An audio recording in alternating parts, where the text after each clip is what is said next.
Did you know that ancient Greek mythology had a word for tree spirits? Well, they did. It was called Dryad. And today I'm going to tell you all about them. So let's jump right into it with some origins. The word Dryad comes from the Greek word drys, which means oak. So originally, Dryads were the spirits of oak trees, which were sacred to Zeus, the king of the gods. But over time, the term came to mean all tree spirits, whether they lived in oaks, pines, or even fruit trees. And what kind of beings were these Dryads? Well, they were described as shy, gentle, and deeply connected to the life of their tree. Their very existence was tied to it.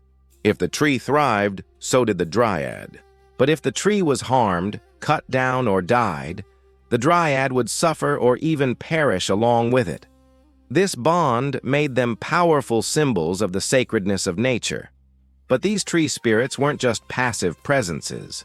They were often said to interact with gods, heroes, and mortals who wandered into their forests. Sometimes they would appear as beautiful maidens, graceful and elusive, stepping out of the trees to guide, warn, or sometimes punish those who disrespected the forest. For example, one myth tells the story of Thor, a mortal king who dared to cut down a sacred oak tree inhabited by a Dryad. The Dryad, upon sensing her impending doom, called out to Demeter, the goddess of the harvest. In her wrath, Demeter cursed Thor with endless hunger. No matter how much he ate, he could never be full. Eventually, he consumed himself. This myth shows how the Greeks believed that harming a Dryad or the forest itself was an offense against the gods. However, in other myths, Dryads were depicted as benevolent beings who blessed those who showed respect and care for the forest. A traveler who poured libations at the roots of trees or offered a prayer might receive guidance or protection, or even catch a glimpse of the Dryads dancing under the moonlight. The Dryads weren't only companions of mortals, they also had close ties with various deities. One of the most well-known associations was with Artemis, the goddess of the hunt and protector of the wild.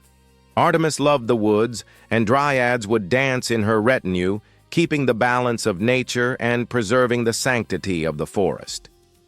Additionally, some myths describe certain types of Dryads as attendants of other gods. For instance, the Hamadryads, the most common type of Dryad, were said to be the companions of Hades, the god of the underworld. These Dryads were particularly connected to Hades, as they were believed to reside in trees that were later used to build his great hall in the underworld. Moreover, the Greeks believed that some Dryads served as protectors of sacred groves.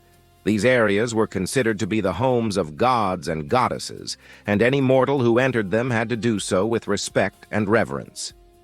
Cutting down a tree in these groves without proper ritual was seen as a sacrilegious act, and myths often warned of divine punishment for such transgressions. In fact, the ancient Greeks had specific names for different kinds of Dryads, depending on the tree they inhabited. The Hamadryads, for example, were bound to a specific tree, and if that tree died, the Hamadryad's life ended too. The Meliae, born from the blood of Uranus when he was overthrown, were linked to ash trees and were often associated with warriors. The Oreiades were nymphs of mountain pines and oaks, connected to the wild, rocky forests. The Meliades and Epimeliads, on the other hand, were protectors of fruit trees, orchards, and even flocks of sheep, showing the link between nature and human livelihood. Overall, the Dryads played a significant role in ancient Greek mythology, reflecting the deep connection the Greeks had with the natural world. They personified the sacredness of trees and the interconnectedness of all living beings, reminding us of our responsibility to protect and respect the environment. Now I want to hear from you. What did you think of these mythical tree spirits? Do you have a favorite? And if you want to learn more about Greek mythology, check out this playlist. Until next time, stay curious.